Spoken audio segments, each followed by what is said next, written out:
Hello students, हम मनु श्रीवास्तव स्वागत करते हैं आपका सिलेक्शन नाम पर। और जैसा कि आपको पता है, ये हमारा रेगुलर वॉकअप सेशन है और आज हम लोग पढ़ने वाले हैं वन वर्ड सब्स्टिट्यूशन। जी हाँ, वन वर्ड सब्स्टिट्यूशन। उसका कारण है क्योंकि हम लोग 5 स्लाइड्स मतलब 5 वीडियोस हम लोग कंप्लीट करते हैं जिसमें 100 वॉकअप होती हैं। उसमें 2 होती हैं सिनोनिम्स की और 3 होती हैं वन वर्ड सब्स्टिट्यूशन की। क्योंकि इस बार स्टार्ट करा था हमने ट्यूसडे से, और ट्यूसडे की वजह से सबसे पहला जो आया था वो आया था सिनोनिम, और इसीलिए आज जो लास्ट हम लोग ले रहे हैं वो है वन वर्ड सब्स्टिट्यूशन। तो चलिए फिर देखें कि वो कौन कौन से वन वर्ड सब्स्टिट्यूशन हैं जो आने वाले एग्जाम में हमारा स्कोर बढ़ाने वाले हैं। तो पहला है इनएब्रिएटेड। जी हाँ, इनएब्रिएटेड मीन्स क्या होता है? इनएब्रिएटेड मतलब होता है जो बिल्कुल नशे में, धुत तो influence, under influence of drug and alcohol substance, तो किसी ना किसी नशे में धुत हो, उसी को हम बोलते हैं under the influence of drug and alcohol. नशे में धुत होना या बहुत ज्यादा नशे में हो जाना।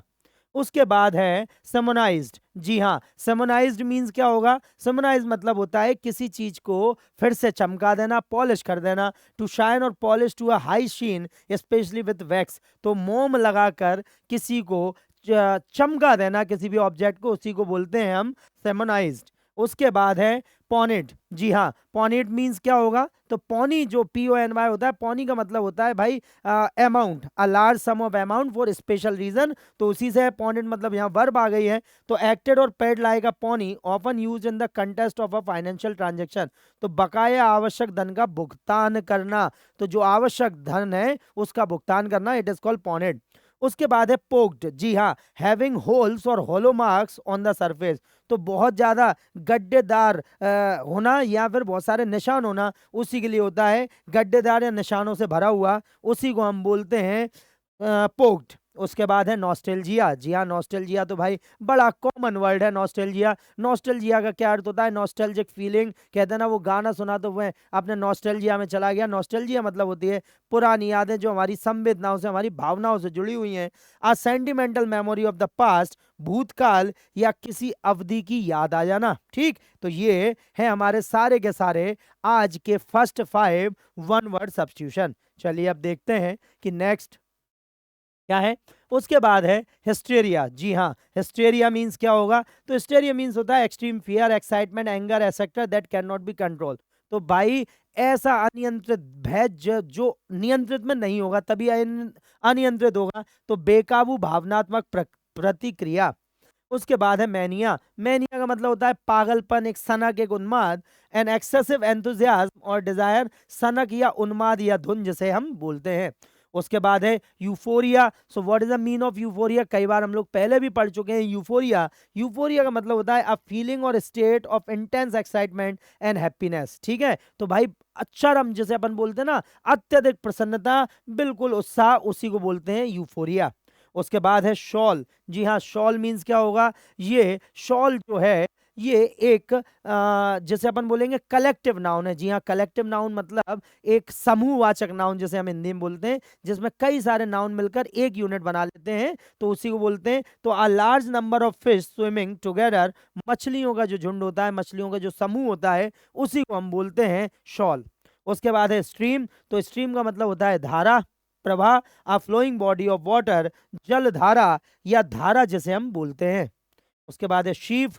तो शीफ का मतलब होता है गट्ठर। जी हाँ, फसल का या पेड़ों का जिसे अपन बोलेंगे। अब बंडल ऑफ हार्वेस्टेड क्रॉप्स और पेपर्स, पुलिंदा या गट्ठा, तो आपने देखा होगा जब फसल काटी जाती है, हार्वेस्ट किया जाता है, तो उसके शीफ बना के रख दिए जाते हैं, जिन्हें बाद में थ्रेश किया जाता है। ठीक, उसके बाद है स्ट्रिंग। तो भाई स्ट्रिंग का मतलब होता है तार, जैसे स्ट्रिंग्स गिटार के स्ट्रिंग्स हैं, तो अ थिन कॉर्ड और थ्रेड, डोरी या तार जिसे हम बोलते हैं। ठीक, तो जल्दी से इन्हें नोट डाउन कर लीजिए। नोट डाउन करेंगे तो फिर काम बनता रहेगा, और जिंदगी का नाम ही है लगातार आगे बढ़ना। और अगर हम आगे बढ़ रहे हैं तो यकीन मानिए एक ना एक दिन हम मंजिल को पा लेंगे, सफल जरूर हो जाएंगे। दिक्कत वहां है कि जो लोग रुक गए हैं, जिन्होंने प्रयास करना बंद कर दिए हैं, आगे नहीं बढ़ रहे हैं, अगर आप आगे बढ़ेंगे तो कभी ना कभी तो आपको आपकी मेहनत का सिला जरूर मिल जाएगा।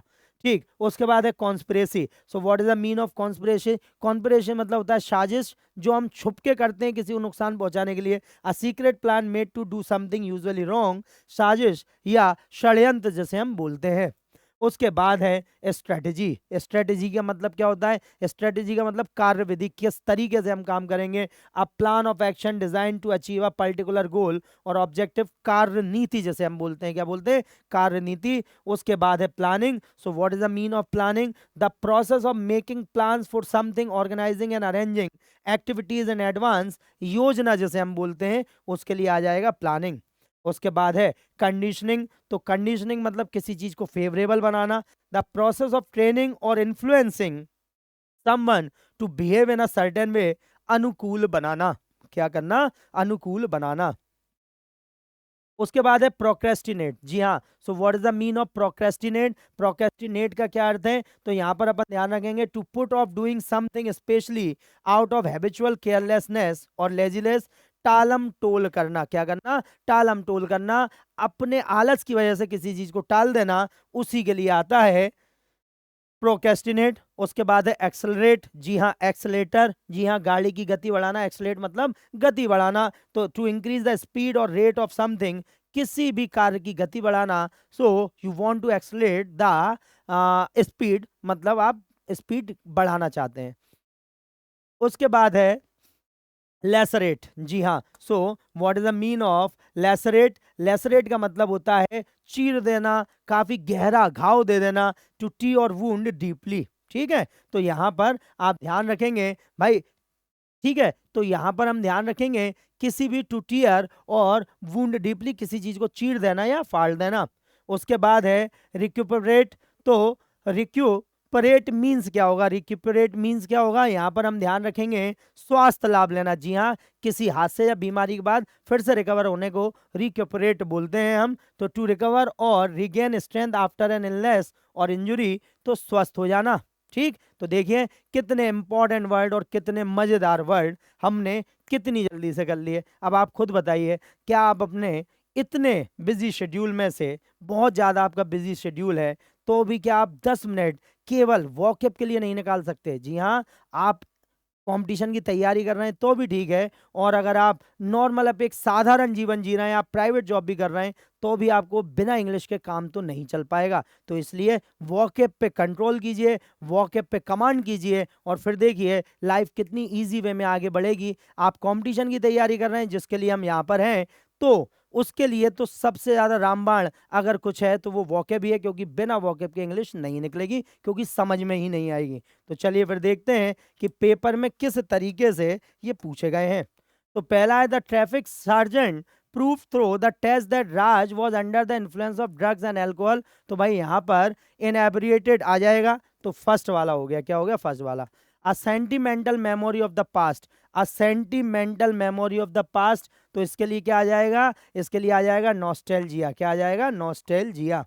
उसके बाद है a large number of fish swimming together. तो भाई इसके लिए आ जाएगा शॉल। क्या आ जाएगा? शॉल। देखिए आप खुद कर पा रहे हैं, और ये सिर्फ 10 मिनट का कमाल है जो आप डेली हमारे साथ पूरी की तरह स्पेंड करते हैं या इन्वेस्ट करते हैं। और उसका कारण है, देखिए इंग्लिश कब आपकी अच्छी होगी, आपको कब लगेगा वॉकअप अच्छी हो गई?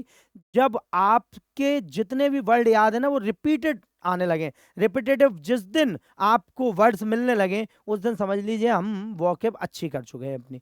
उसके बाद है secret plan made to do something usually wrong. तो यहाँ पर हो जाएगा कॉन्स्पिरेसी। उसके बाद है to put off doing something specially out of habitual carelessness और लेजीनेट। तो यहाँ पर हो जाएगा प्रोक्रेस्टिनेट। जी हाँ, टाल देना। ठीक, तो देखिए कितने इजी और कितने मजेदार तरीके से हम लोग वॉकअप अपनी फिनिश करते हैं। आने वाले समय में जब आप रेगुलर रहेंगे, तब आपको पता चलेगा कि ये क्लासेस कितनी जरूरी थी। हाँ, और एक बात, जो लोग नए जुड़े हैं, आप ध्यान रखें, आप पीछे प्लेलिस्ट में जाइए, वहाँ पे वन वर्ड सब्स्टिट्यूशन है जो आपके बहुत काम आने वाले हैं। जितने भी मीनिंग आपके छूट गए हैं, ऑनलाइन होने का बस यही फायदा है कि आप जब चाहें वहाँ से कवर कर सकते हैं। बस शुरू कीजिए, कोई डाउट आए तो हमें कमेंट कीजिए। और हाँ, एक बात हम फिर से आपसे बोलते हैं कि लाइक कीजिए, अच्छे कमेंट कीजिए और शेयर कीजिए वीडियो उन लोगों के साथ जिन्हें वाकई में इनकी ज़रूरत है, और जो लोग नहीं कर सकते, जिनकी स्थिति नहीं है कि वो क्लास ले पाएँ, उनके लिए ये बहुत ज़्यादा ज़रूरी है। तो बस फिर मिलते हैं नेक्स्ट वीडियो में। अपना ध्यान रखिए। जय हिंद, जय भारत।